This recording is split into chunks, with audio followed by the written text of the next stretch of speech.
అరే వాళ్ళ సార్ కోప్పడినందుకు బాధపడుతున్నావు ఆరా? ఏం కాదురా, లైట్ తీసుకో.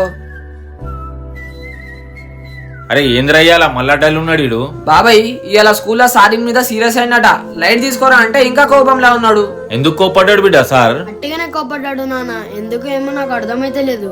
బాబాయ్ ఒకసారి సార్కి ఫోన్ చేయి. అట్టిగానే ఎందుకు కోప్పడతాడు తమ్ముని మీద? అరే క్లాస్ లో అంతమంది స్టూడెంట్స్ ఉన్నారు, సార్ని ఒక్కని మీద ఎందుకు కోప్పడతానరా? నిజంగా చెప్పురా, నువ్వేమైనా తప్పు చేసినావుగా? అవును నాన్న, నేను హోంవర్క్ చేయలే. చూసినవారా, సార్లు ఎప్పుడైనా గానీ అట్టిగానే సీరియస్ గారు. ఏమైనా తప్పు చేస్తేనే సీరియస్ అవుతారు. నమస్తే సార్. ఏమైంది బాబు, ఇంకా కోపంలో ఉన్నావు నా మీద? ఏం లేదు సార్, ఇవాళ మీ వాడు హోంవర్క్ చేయకుంటే నేనే కోపడ్డా, కానీ అప్పటి నుంచి నాకే మంచి అనిపించలేదు. అట్లా ఏం లేదు సార్. నా ప్రతి ఒక్క స్టూడెంట్ మంచిగా చదువుకోవాలని నాకు కూడా ఉంటదిగా. పిల్లల్ని టీచర్స్ కొట్టిండ్రని పేరెంట్స్ టీచర్స్ ని అడగద్దు. పేరెంట్స్ తమ పిల్లల్ని నువ్వు ఏం తప్పు చేశావని అడగాలి.